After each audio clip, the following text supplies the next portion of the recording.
wake up, صباح الخير. صباح الخير, wake up, wake up. Wake up, wake up. This is morning. Wake up, wake up. This is morning. Hello, good morning and welcome to Wake Up Juba talk show on Bakhita Radio 91 FM, the voice of the church. I'm Damian Ogale Henry Lodo, your presenter. In our today's edition of the program, we'll be looking at the current political situation of our country. It is almost now coming to a year since a new wave of conflict broke out in Juba in July last year between government and opposition forces. Meanwhile, while in Juba has remained calm, the conflict has so far escalated in other parts of the country. So far, there seems to be no progressive dialogue happening between the key political stakeholders to resolve the conflict. Meanwhile, as this conflict continues, ordinary South Sudanese continues to pay the high price of the lack of the political dialogue to resolve the conflict. Many people have lost their lives and livelihoods, and many more people continue to suffer as a result of the political gridlock we are in. So in our today's edition of the Wake Up Juba show, we will be asking this question: what is the way forward to the political standstill in South Sudan? To help us find answers, we have in the studio is Dr. James Okuk. Dr. James Okuk is a lecturer of political science in the University of Juba and also a political analyst. Dr. James, good morning and welcome to Wake Up Juba talk show. Good morning, Damien, and good morning to all our listeners. And to you, Damien, I would like to send a special thanks and encouragement. You are doing a great work in Bakhita Radio. You have bridged the gap which has been there for some time. Keep it up and keep the courage that you have shown. That is what journalism is. Thank you for that, and once again you're welcome to Wake Up Juba talk show. Listeners, you can also contribute to this discussion. You can ask questions, make a comment, or share with us the way forward to the political crisis in the country. Wake Up Juba show is a Bakhita Radio breakfast show that seeks to create a discussion on issues that affect South Sudanese. Stay tuned as I will announce the number later in the second half of the program. Dr. James, as our topic is concerned, what is the current political situation in our country in regard to peace? Where are we at the moment? The current political situation in the country is frustrating, and it is making South Sudan look hopeless day after day. And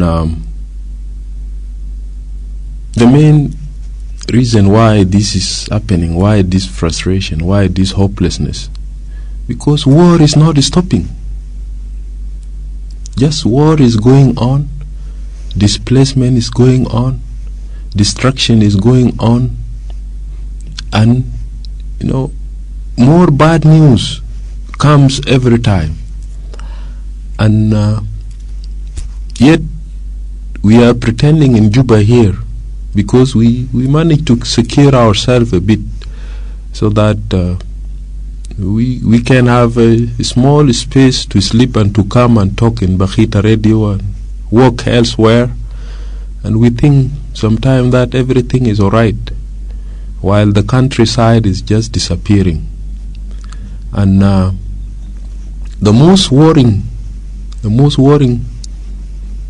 results of all this is the total disruption of livelihood of the civilian of South Sudan.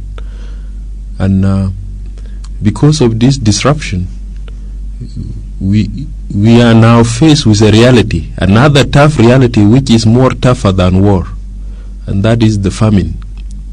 And already the projection are already given from the report that we got from neutral bodies, impartial body. They are saying if this hopeless situation, if this frustrating situation continue like this up to May or up to July, we will be talking of a different thing about South Sudan altogether. Yeah, because of such kind of a report, we have seen now the international community is trying to move on a humanitarian side, so that they can at least minimize the effect of this man-made famine because of the ongoing war, which is not stopping. And the region, especially IGAD, that has helped in mediating what we hoped to call a peace agreement, but which unfortunately didn't become what we thought it should be. This IGAD, and then the head of states and government, and even their council of ministers, even their secretariat, they are just becoming spectators. They can't do anything apart from meeting either in Addis Ababa or in Nairobi and coming up with a communique, and after that they disappear, they go back to their countries, and South Sudan is left to linger within this limbo and getting toward the abyss which we don't know. And the African Union, which is the mother of the whole region of Africa, is also helpless. The latest we have seen is the new African Union Commission chief from Chad, who came here maybe 2 weeks ago, and just trying to sympathize with the situation, but beyond sympathy there is nothing he can do. He just disappear, and then the frustrating situation continue. The United Nations, the UN, with all their forces that are here, and with a lot of money they spend on those forces, they are also very helpless to most of the civilians, apart from helping themselves through South Sudan. They take care, they get their money, a lot of dollars, they exchange them in the market with a very high rate of pound, even disadvantaging South Sudanese also. And people are bearing the brunt of all this. So the situation has really gone what you call beyond imagination. It's just a matter of time. Maybe one time we will not talk in Bakhita radio here anymore if this situation goes on like this. I believe the question that a concerned citizen of this country will also follow up to know is that, as you say, that these international bodies who are here supposedly, it's like they are also hopeless, or they are not doing exactly what is expected. Now, what do you think could be the reason behind that? There are many reasons that a keen person can look to. One of the reasons is the way they look at South Sudan itself. These bodies, including the GMEC chairperson, who we had a lot of respect and a lot of hopes when he came because of his background that we have known in Botswana, including him now. People are losing hope in him. You can see even in the POCs, they are demonstrating against him that let him quit the country because he has proven helpless GMEC chairperson. With his deputy from Nairobi or from Kenya here also, he has proven to be another helpless ambassador. So it seemed that the agreement was just signed in Addis Ababa with reservation, but again when reservation was dropped, signed here again in Juba in the same August 2015, and after it was signed, those who are grantors of the agreement and the witnesses of the agreement, the grantors are from the region and the witnesses are from the international community. They just left South Sudanese alone to figure out their own affairs. They didn't bother even to come and help the way people expected.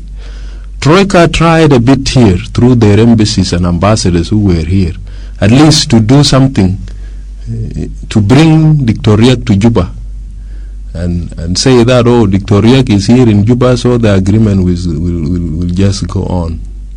They didn't think that South Sudan is beyond Dr. Riek. South Sudan is the people. And if it is these people who are fighting, even if you bring a lot of how many Rieks here, and then the people are not yet convinced, it is still a big problem, because the country is bigger than those individuals. So even Troika tried to bring it here. When they found out that things are not moving well, then they just distance themselves and they start watching from far, and they start releasing press statement only and nothing beyond this press statement. But the main thing is that they have not understood the South Sudanese critically, especially the SPLM leaders. They have taken the behavior of SPLM leaders and the culture of SPLM leaders for granted. They have not really gone deeper so that they know how to go around these leaders. They thought that maybe this agreement will take the same path like the CPA, and then after that everything will become okay. But then the CPA was different from the current situation. The CPA was not left after it was signed by the international community. The international community continued during the implementation period to be with the people of South Sudan, including funding the implementation of the agreement itself. If you look at the agreement that we signed now, after it was signed, even the international community didn't bother to help even in funding the implementation of this agreement. And part of the reason could be because maybe we started on a wrong footing. We started violating the agreement, and we just went on violating then the question until the agreement almost has become diluted. So then we are left alone, actually. The question that we also want to put into context: when this agreement on the resolution of conflict in South Sudan was signed, you know very well that there has been reservations. Some people say the agreement itself does not address the root causes of the problem of South Sudan. Could we term it like what is happening now? Could it be the result of that this agreement is not actually the way forward? Yeah, if you look at this agreement, it is called the Agreement on Resolution of the Conflict in the Republic of South Sudan. It's just resolution of the conflict. It is not actually a peace agreement that goes to the deepest root. And the most important thing when you see the chapters of this agreement, they will start off dividing the political position, what do you call the political cake, so that they please those who are fighting. So everyone is given his position, and then they can lay down. What they thought is that once you please those politicians with position, and everybody is in a position, then they will stop the war. They will stop fighting each other, and that become the main focus of that agreement is just ceasefire, stopping the war. And then afterward, once you are in Juba, you are already in a peaceful situation, then you can talk of the root causes of the agreement. Now you can settle the other thing. They thought maybe this would have been settled through mechanism like truth and healing commissions and transitional justice, and most importantly what they call the constitution conference, or the constitution making process, and then you go for the election. Then you would have resolved the root causes. But the agreement didn't go into details of it. It left it hanging, so that after people are here and then they are peaceful, they are not fighting anymore, then they can figure it out themselves and find a better way forward. This did not happen. It just went contrary to the spirit which this agreement was negotiated, and we ended up with what we are today. Some are saying, oh, the agreement is being implemented. Oh no, it is half dead. Oh, it is like this. You don't hear any good thing around this agreement anymore. And it is a matter of time. It is a matter of time if we continue like this, because if you look at the chapters which were supposed to be implemented, we are lacking behind time. Even the first step which was supposed to be done, incorporating the agreement into a constitution so that it doesn't operate outside the constitution. Up to now, nothing has been done. Nothing is moving, despite the fact that they say, oh, there are committees. This committee has sat down, the Constitutional Review Committee. Nothing has been done. Yet, politicians continue to divide the position among themselves, pretending that this is according to the agreement, while already it is not according to what has been agreed. When you look at a lot of chapters there, nothing is really, apart from selecting all this. Yeah, so it has become a complicated issue. The question altogether. also, we would like to know, you said when CPA was signed, actually the international community or the grantors, they do support the agreement. Yes. Now, this agreement on the resolution of conflict in the Republic of South Sudan, when it was signed, there was no support to this body. Until now, what could be the problem? Because there is a saying that they imposed the agreement to the warring parties of South Sudan to implement, to sign. So after the signature or the signatory of this agreement, everybody, like you said, withdrew and there is no support to this. What could be the reason behind? The reason is that maybe the international community do not want really to commit themselves into the internal quarrels of the SPLM, SPLA, and maybe they are fed up of SPLM. So maybe they want even the tough situation to get rid of SPLM alone. You never know; it could be like that. And the other reason is that they are also struggling with their own affairs in their own countries. They have also their own transitions in their own countries. For example, if you look at US, Obama has gone, it is Trump who is in now, and they are trying to have a new outlook of US. So they don't care much about what is happening in the outside world anymore. If you look also to other countries around, some of them are engaged with their own affairs in their countries. And then with the current economic situation, which has also almost affected many countries, they are trying to spend wisely and on their own affairs rather than taking money outside their countries and helping other countries.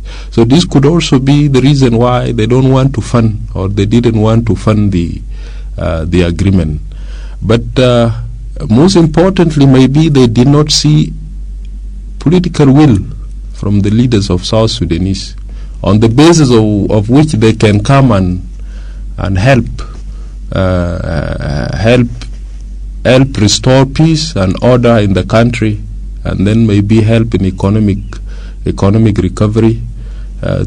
When they see that there is political will from the leaders of South Sudan. But so far now, political will is almost lacking. And because of that, they are very cautious. Nobody wants to get into a territory where you are not totally welcome.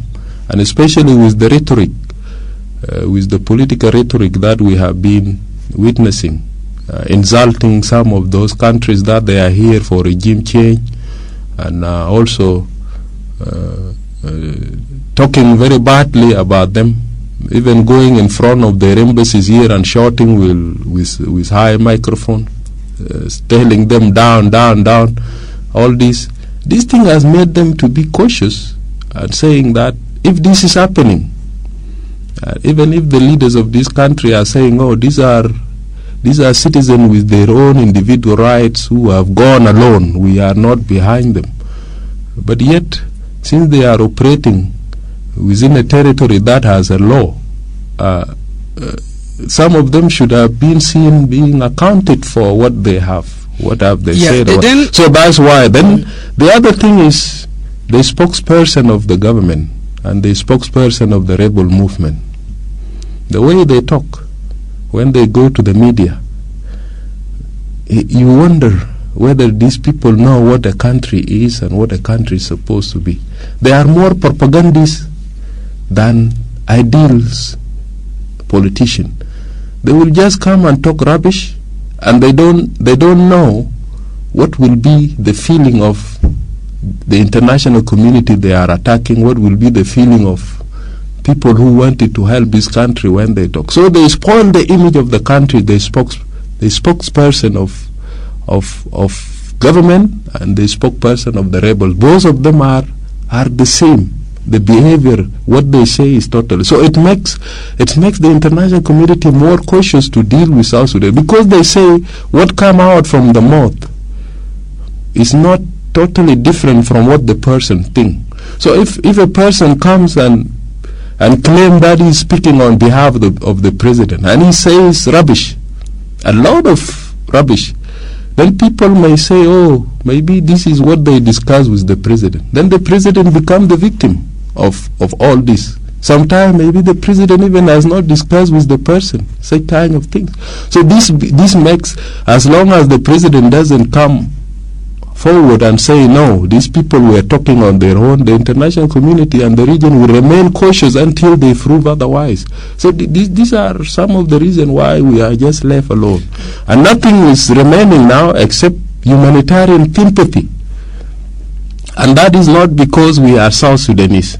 Humanitarian sympathy is what has been left.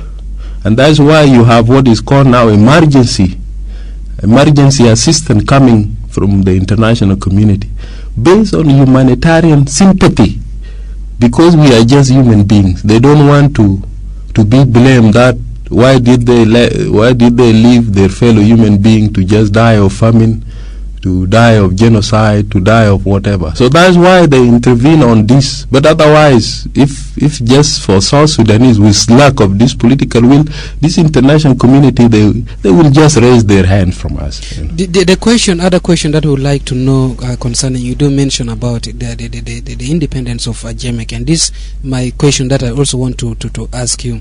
Now, the independence of JEMEC has been questioned by some South Sudanese. What do you think, and what are the implications for the peace process in regard to this body?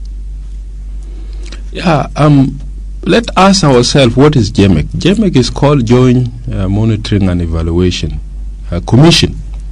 It is joint because it is made up of almost those who have signed the agreement. You have the parties, which are the SPLM in government, you have the SPLM-IO, you have the former detainees, you have the other political parties. So these are called the parties. So these parties, they are part of the JEMEC. You have the guarantors of the agreement, which are the regions, the neighbors of South Sudan. They are also represented in JEMEC. And you have the adherents, those other stakeholders and adherents. These are South Sudanese, the civil society, the churches, and all what you call them. Sometimes stakeholders, sometimes you call them adherents. They are there also part of the JEMEC. And then you have the witnesses from the international community, and then who we call sometimes the partners. They are also part of that. So this JEMEC is a body which is made of 32 members, and the chairman is Mohai, Festus Mohai from Botswana. He has been appointed by the IGAD head of state to come and head this commission. And the commission is supposed to monitor. It means they have to look with a keen eye the letter and the spirit of the agreement. And then if it is not implemented, they say no, this is not the way. The way is like this, like that, like that. And they quote the articles in the agreement which are supposed to be implemented. Not only quoting the article, but also the spirit of the agreement, which is restoring the peace in the country, no fighting anymore. They should be very vocal about it. So far, if we can see, these 32 member bodies, jointly with all this, and with their leader who is Festus Moai, they have totally failed to go to the task that they have been sent to South Sudan here. And yet what we hear, for example, when Mohai in Juba, he is talking a different language. When he goes to give his report in UN or any of the regional gathering, he is giving a different report. And he is becoming a confused man. We don't know what's happening with him. And his credibility, the profile that he had in the past, a successful president who got Mo Ibrahim gift or Mo Ibrahim appreciation for being a good leader in Africa, he's almost losing this credibility now. And if he's not very careful, this is because they say, a negative thing is more forceful than positive. So he might spoil even his positive pass with this. So it is time he need to come up really and really tell the South Sudanese with this frustrating and with this hopeless situation, whether this agreement really is the agreement that has been signed or it is something else that is being implemented the way we are seeing it now. Then, of course, we'll be giving time to people also to ask questions in regard to our today's discussion. If you are just tuning into Bakhita Radio, I would like to say it good morning, and you are listening to Bakhita Radio Wake Up Juba program, and today we are discussing about the political standstill in the country, and then we are also discussing the way forward out of this situation. I will be giving you a chance later on to call on 0955022550. Dr. James, we also want to know something. Recently, there is a communique from the IGAD head of state that was in the 30th sitting, and they urged the President of the Republic to declare unilateral ceasefire in the country. How do you look at this? What do you think about that? I mean, this move? IGAD is joking, a big joke, and this behavior of IGAD, just going to any capital and just releasing a communique, and after that they don't follow it, and even they don't get deeper into what is happening. It's just a big joke for South Sudanese who knows what is happening. Where in the world you just tell somebody you declare ceasefire when the other person is still pointing a gun at him? For example, now how do you force President Salva Kiir to declare ceasefire? Okay, when his house where he lives is just siege and surrounded. For example, let's say Juba now. If you go beyond Juba, for you to come back alive is just by God's mercy. Just beyond Juba here. And this is where President Salva Kiir lives.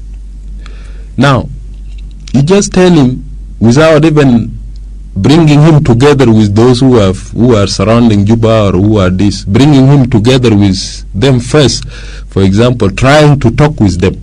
And if the talking is in progress, then you can go ahead and say, okay, since there is a goodwill now shown from you, why don't you declare the ceasefire? That is what IGAD should have done first. They have never done that. They have never even bothered to bring together those who are fighting. But they just said, oh, you President Kiir declare ceasefire.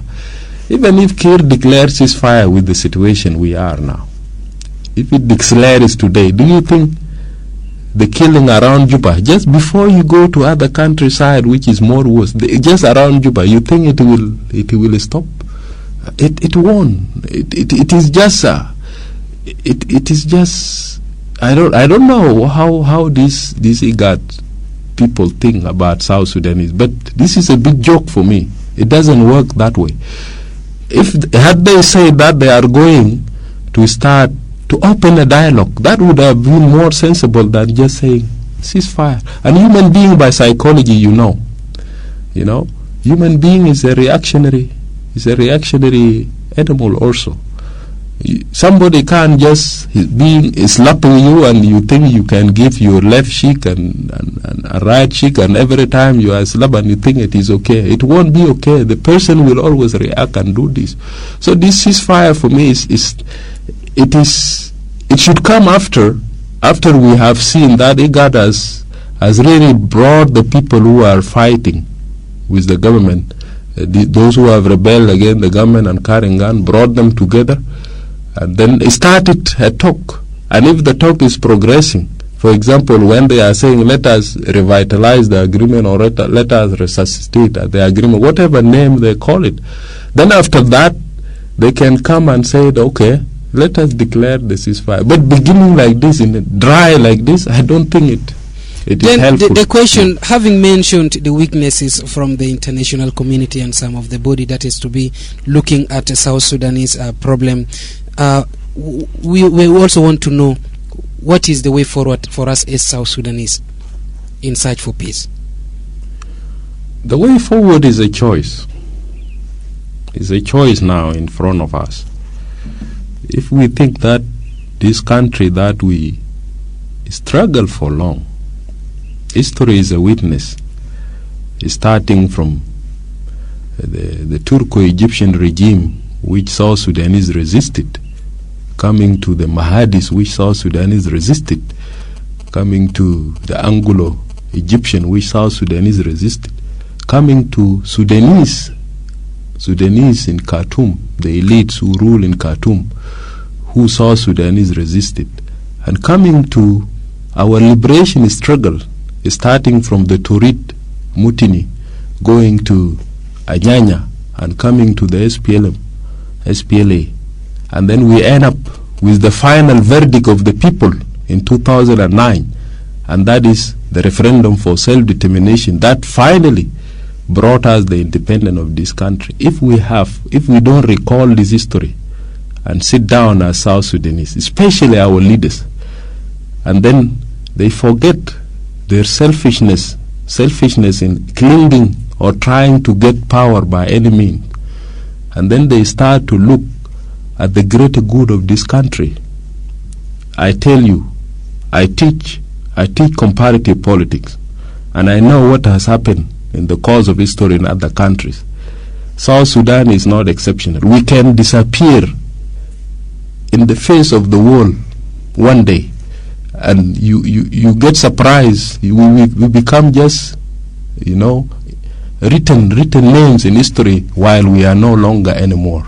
So the choice is for us, the leaders and both the people. Do we really want this country, or we are just ready to throw it away so that it disappears, and then maybe we get other names, or we get divided among other countries in future? Which is which? For me, the right choice for us this time, and especially I appeal to our leaders, those in the government and those who are in the rebellion fighting the government. Please, this country is greater than any individual person. Let us not just throw it away like that. It is time that we sit down, and it is time that we stop the war and we build the country. That is what we need, no more than that. We have all the necessary resources that can build our country, but only if we can stop the war and embrace the peace. Yeah. Then if you have been following us, you have any question to my guest in the studio, our studio line is 0955-022-550, and you'll be live on Wake Up Juba talk show. And I'm Damian Logale Henry Lwadu, your presenter. So itamiki mbidugu fi 0955-022-550 inda nazol fi kati nasma minnu sabal khair Bakhita radio. Sabal nur Bakhita radio. Naam, marhab. James salam rumen zate. Marhab James. Ana besallam adana studio wa mijinu James Sokuk dan for James Sokuk. Lano James Sokuk besallam fi studio ai zo na ta shifwa da kullum studio lano besallam a ji zaman da tija ga ta bas san yini bi kun yani kun fi salam. Aha, yalla swal take shuna ya James. Naam. أنا سؤال بسؤال. نعم. نقول هل في النجاة في تغامية بتاع نفاس ويمدام هل أشار اللي قادوا كان يعني قوي ولا كان جنبرم وفهو بتاع بشير عنده الإرادة السياسية بأنه يكون في سلام. قاد ما نجاة في سلام بتاع الدزبابة كنتر ما يفيز بريمن واحد. نعم. Again, أنا بقول بالنسبة لفيصل مجاي هو بيقول سلام يعني عدد طلقة قدامه وبيقول ثاني يعني فرض الزول الوجه سلام ووقع سلام دكتور يغمشار بعد ما دكتور يغمشار مشى قال أنا بيعرف كعبان ليه بدل Malesh, fakat na call back. Lakin I still, if you are following the program, you can give us a call on 0955 022550. We are discussing what is the way forward in our country, South Sudan. And you have heard from James Okuk the current political situation where we are at the moment, and we are also urging how can we move ahead. Good morning, Bakhita Radio. Yes, hello. Yes, welcome. Good morning. Welcome. Who is this? Yeah, you are speaking to Sam from Konyo. Sam from Konyo. Welcome, Sam. Yeah, in the first place, I would like to congratulate our brother and our leader who is there in the studio.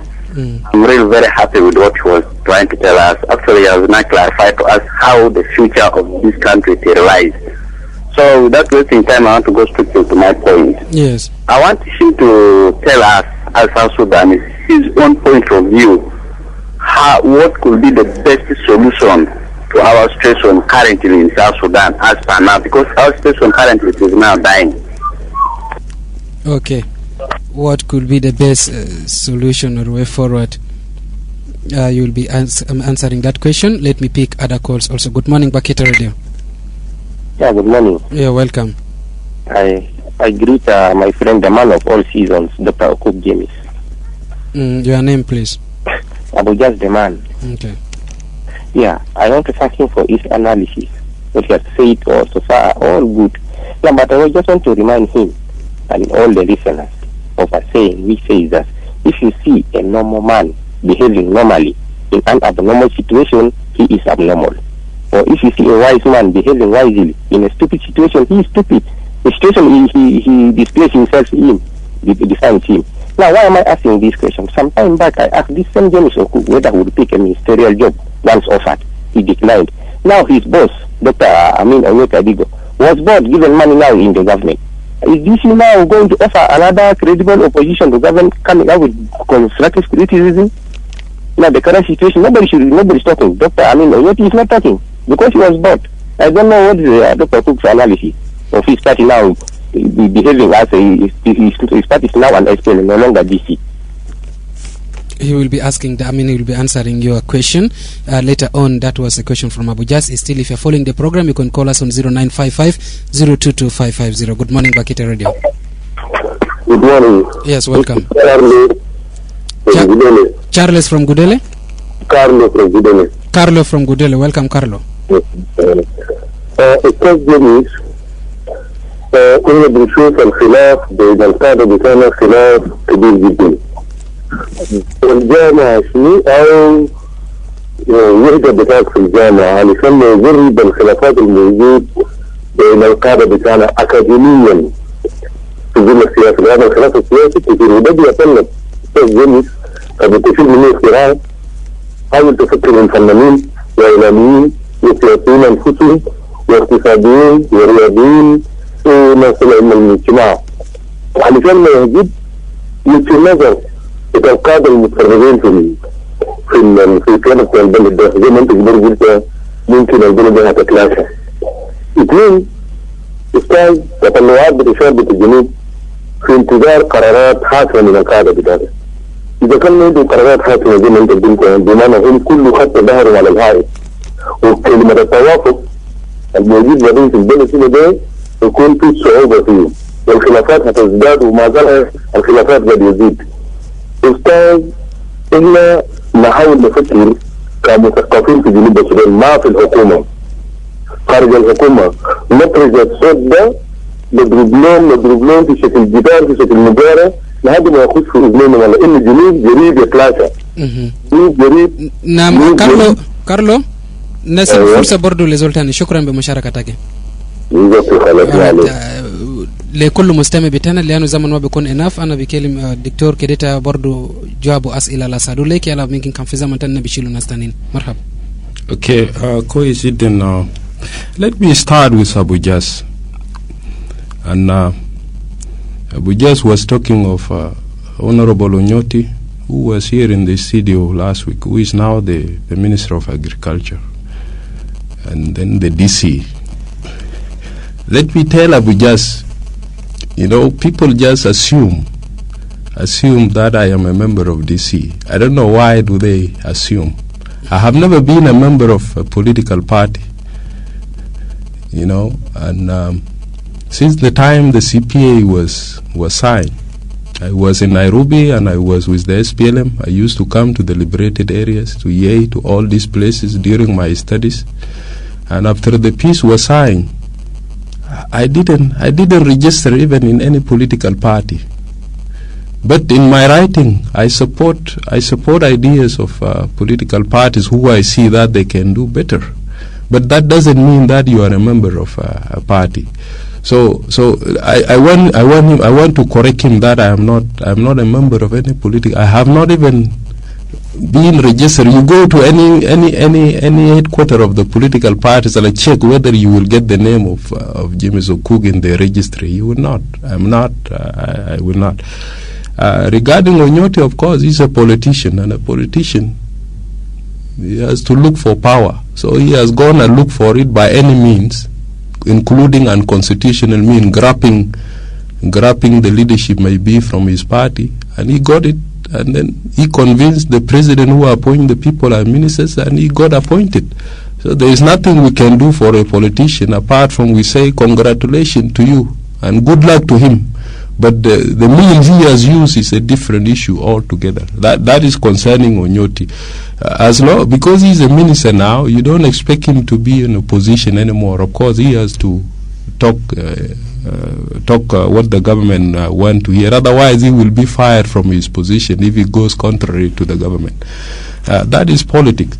And Jimmy's ruling party كده نتكلم معك بعربي يعني المقارنة بين الاتفاقية بتاع CPA نايفاشا والاتفاقية بتاع أديس أبابا بتاع 2005 ليه في فرق؟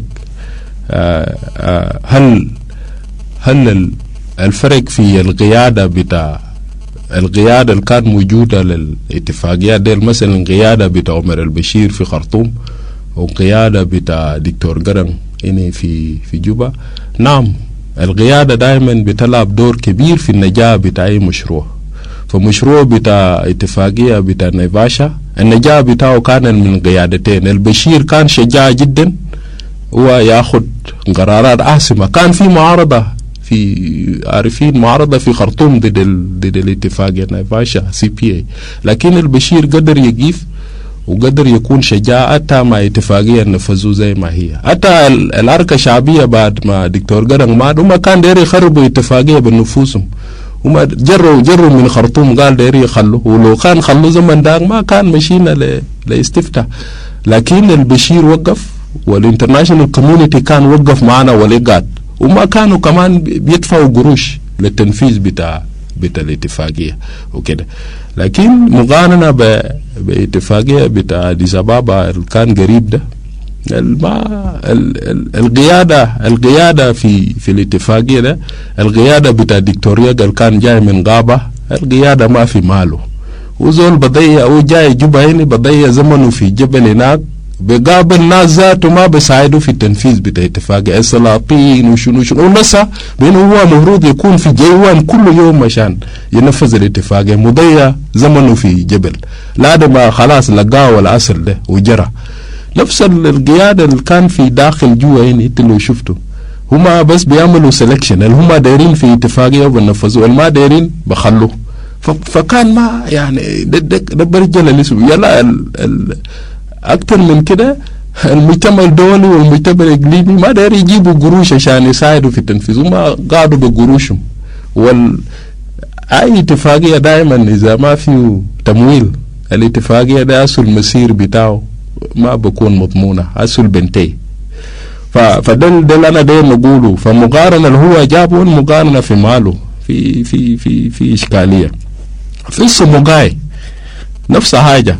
فيسكو موغاي يعني هو جاء وبدأ كويس جدا والناس كانوا عندهم أمل منه، لكن من ما الأصل في جولاي وقبل جولاي من ما خلاص القادة بتاعنا المفروض يطبقوا اتفاقية بقى يعملوا بسلكشن اللي هم دايرينه، وموغاي بقى بسكت ما بكلم فوقه، وهو عارف بأنه حاجة ده خرق لاتفاقية.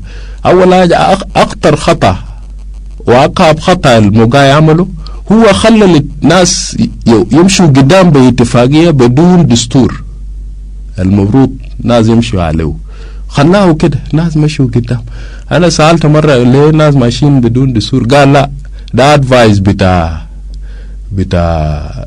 لويس، وجابوا اسم جون لوك مثلا. قال جون لوك قال ممكن ناس يطبقوا الاتفاقية بدون دستور، قال ده ادفايس بتاع ناس العارفين اللو، عشان كده الناس ممكن يمشوا قدام. لأنه في حاجة بقول هناك، قال إذا ما في اتفاق مكتوب، قال في اتفاقية نفسه، قال إذا ما في اتفاق بين الموقعين على اتفاقية، قال الاتفاقية بنفسه يبقى هو الأولى اللي هو السوبريم للحاجات دي كل. فهم مسكوا في حاجة ده ومشوا قدام كده.